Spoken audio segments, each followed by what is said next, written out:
a Triple Crown winner. But between you and I think it devalued what Scotty did last year, winning, the first one to win the Triple Crown in 20 years, So let's just say that I'm the winner of the Triple Crown version 2 edition, which I'm happy to have my name on. Nice work, mate. Well done. Scotty, you commented on that earlier in the week, didn't you, about the Triple Crown, feeling a bit different about it as well? Yeah, I mean, like Jamie said, like, you don't want to blow your own trumpet, but at the end of the day, the team and myself, we did a pretty good job to win that as a difficult thing that obviously hadn't been won for 20 odd years. So, but yeah, look, it's good to recognise the round winner. I think it's a good step for Supercars. I think it's a great thing because it makes us all sort of think about that a bit more, and we all want to be on the trophy and have the overall points at the end. But yeah, I'm glad that I was able to win it in its old fashion. No disrespect to like Jamie and stuff, but like, you know what I mean? Like, yeah, it was tough. Hey, Scotty, one from Simon Chapman, Speed Cafe here. Was there an issue with your pit stop in the last race today? It looked like maybe the right rear was slow. And I'll throw another thing in there. Did you go through the Red Bull box as well?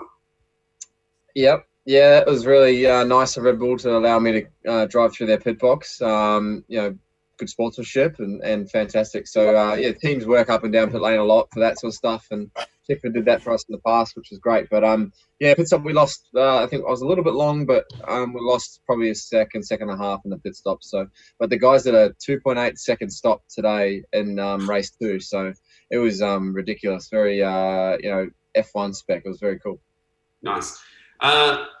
How about your day, Shane? It was a lot of pressure in that first race today. You're pouring it on with Nick, and then pretty solid result. Just that one little faux pas at turn 1. What happened down at turn 1 when you ran wide today? Oh yeah, it was a bit of an accident, but lucky I built the gap. But yeah, some good racing today. First laps of both races were really fun, and then in the first race today, had a good race with Nick. Some good defending by him, and then past him, and then I had Davey come at me in the last few laps of that race as well. So yeah, some good battles, which was nice. I feel like you haven't had a right of reply yet to what happened in yesterday's race. Nick obviously had a few words to say afterwards. Did you two have a chance to chat after yesterday's race? Well, yeah, he's like that though, isn't he? He has an accident in the media and says what he likes, but I went and spoke to him and he was fine. And that's what matters. If you're straight up in person, it's cool. I don't give a shit what he says in the media. It's what he looks like. But to my face, he's all good and seemed to accept my apology. And then we had some great racing today. So it's all good at my end. Yeah, that one's been put to bed. I'll go back to Simon Chapman for a question of Jamie now. Today's race is low tyre degradation circuit like Darwin. The mixed tyre strategy thing didn't quite explode like it did in Sydney. I guess the question is, should we not be running 2 different compounds in the one weekend on a track that isn't high deck? Yeah, good question. In my opinion, just looking at it from a competitor's point of view, Sydney Motorsport Park 1 was good. I think it was a little bit out of control at SMP 2. But yeah, the commission wanted to test it again on a low deck track this weekend, and it wasn't as anywhere near as nuts and variable as what it was at Sydney Motorsport Park 2. So I'm sure that group will go away now. We've got another meeting this Thursday, and that'll be a big topic of discussion on what to do with tyre formats moving forward. And yeah, I won't say too much now. We're just going to do some good analysis, but I thought the racing was high quality on the weekend. I've got a couple of questions off Twitter, of all places. One's from Fabian Coulthard. How much contact in the pit lane is too much? Now, there was the slightest scratch on the front of Fabian's splitter. It was a close one, Jamie, and everyone online seems to be talking about it. Was it or was it not dangerous re-entry out of the pit lane? Yeah, well, safe release. I suppose if the car barrel rolled over the pit lane and up into the crowd, which wasn't there, that's probably too much. Yeah, fair enough. I'll throw another one on that topic in, I think it was Andrew Van Leeuwen. Lost it for a second. From motorsport.com. Did you have any idea about the Coulthard thing in pit lane? And do you really think they were trying to block you is an unusual way of putting it. Did you think there was anything in it from your point of view, Jamie, at all? No, I don't think it was a thing. No idea what was going on with strategy wise, but we were racing 17 pretty hard. That was the race was going to come down to the pit stops. We just made sure we just weren't going to get balked by car 12, and we knew it was going to be close, but we certainly weren't just going to hand them the win on the plate. We were going to attack as hard as we can, and that's exactly what we did, and got the reward for it. Nice work. Hey, Scotty, one from Phil Brannigan. Any further issues with the arm cramps this weekend? No. I'm good. I had plenty of water today. Do you reckon that's what it was, just a hydration thing? Yeah. And I didn't eat enough yesterday. I had a bacon and egg roll in the morning. I don't think it worked out well, so I had toasty this morning. It worked out good. I think it was like the improved production of the HQs used to sell $5 bacon egg rolls up there. Was that happening this weekend? No, not at all. Just I don't know what. Normally I have it occasionally on the anti-clockwise circuit. It's just the way I have my position in the arms when I turn. It's never really that bad. It's there sometimes. From Craig Ravel, Inside Supercars. Jamie, congratulations. How much are the changes for next weekend going to make to how you manage your weekend? Change for next weekend. It won't be the weather. You can guarantee it'll be 31 sunny, slightly humid. Yeah, it's like that for the next month. There's tire with no hard tires next week. Only no hard tires, only soft. So it'll be the same tire format as SMP1. Cars can still double stack. You still won't have enough tires to have fresh on for every stint. You'll have to only change 2 or run around on some older tyres at some stage. But I think it'll be a lot more lower key than what we saw at the City Motorsport Park as far as huge differentials between car speeds. Right. Shane, another one here from Craig Ravel. What are you most looking forward to over the run to Bathurst? I don't know. I guess this is pretty cool, racing 4 weeks in a row, but then there's the uncertainty.